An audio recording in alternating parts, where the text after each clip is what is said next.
हाँ जी, दूसरे घर में क्या है भाई, क्या कहानी है भाई आपकी? अस्सलाम वालेकुम। अरे बहन, मेरा भी सुन ले। मेरे हाय हाय बहन, क्या है तुम्हारा, हमें सुना दो। मेरे ससुराल का बहुत बड़ा मसला है, वो ये है कि तुम्हारे ससुराल का भी?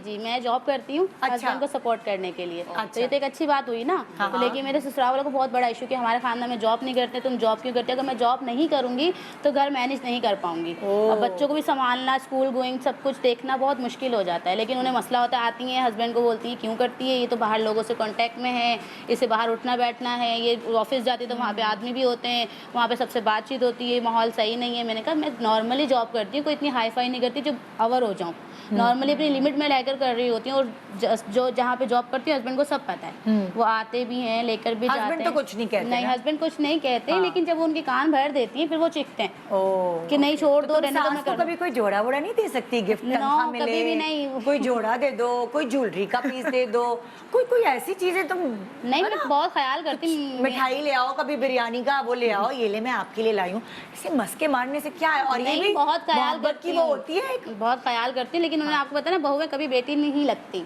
ये मेरे बस है माइंड में कि वो बहुओं को कभी बेटी समझती ही नहीं है। बहू में बहुएं ही लगती हैं। बेटी लगती है कि हाँ ये हमारी बेटी, इसको कोई दुख भी हो सकता है, इसको कोई परेशानी भी हो सकती है, इसको किसी चीज़ की ज़रूरत भी हो सकती है। लेकिन बहू को नहीं महसूस करते कि इसको किसी चीज़ की ज़रूरत होगी। अच्छा, मेरे साथ आपकी शादी को कितना टाइम हुआ? मेरी शादी को 5 साल हो गए। और आप शुरू से जॉब कर रही हैं?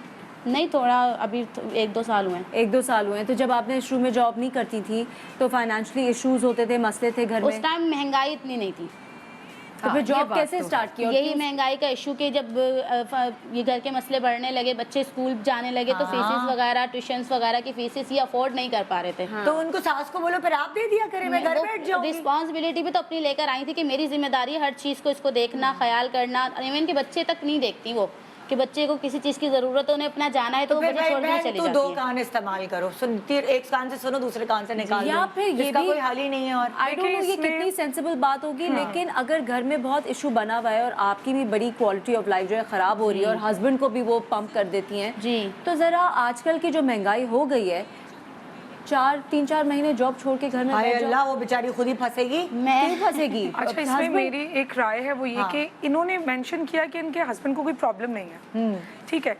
इस चीज़ को हम एज अ बेनिफिट ले सकते हैं कि एटलीस्ट आपने एक काम करना है कि अपने हस्बैंड से इस बात पे कंपैटिबल रहे, उनसे आप अंडरस्टैंडिंग डेवलप रखें। और फिर जब आपको एक तरफ से एक फ़ायदा हासिल है ना, तो थोड़ा सा आप उसको ओवर पावर, उसको ज़्यादा ऊपर होने दें और बाकी चीज़ों को थोड़ा सा लेट गो की तरफ लेकर जाएं। लेकिन वो कह रही है कि सास पंप कर देती हैं नहीं, हस्बैंड। ऐसा करने से मैं बिल्कुल समझती हूँ, लेकिन इशू ये होता है कि जब मैं आती हूँ ना ऑफिस से, तो फिर वो मेरे घर में जो फिर चीख पुकार, फिर मुझे गुस्सा करते हैं। अगर 15 मिनट आधा घंटा लेट हो जाऊँ तो इतना हाइपर हो जाती हैं। सास भी हस्बैंड को बोलती हैं कि इतनी देर से आई है, तो अभी आई है, इसे पूछिए ये कहाँ थी, इतना कोई टाइम लगता है। कभी ट्रैफिक में लग जाता है, कभी ऑफिस में ज़्यादा काम हो जाता है तो 5-10-15 मिनट रुकना पड़ जाता है। तो उनके इस तरह से बिहेवियर पे हस्बैंड रिएक्ट कर जाते हैं कि आप इस टाइम क्यों आई हैं, अभी आपको खाना भी पकाना है, ये भी, फिर आगे मुझे घर में काम भी करना होता है सारा। चले वो मेरी जिम्मेदारी, मुझे करना है मैनेज, फिर भी अगर थोड़ा सपोर्ट कर दें या थोड़ा सा कोऑपरेट कर तो मदर इन लॉ को थोड़ा सा सोचना चाहिए कि वो अपनी कोई अपने वक्त गुजारी के लिए थोड़ी जॉब करिए। वो तो हालात देखिए, इसमें फिर बेटे की जिम्मेदारी है कि वो अपनी मदर से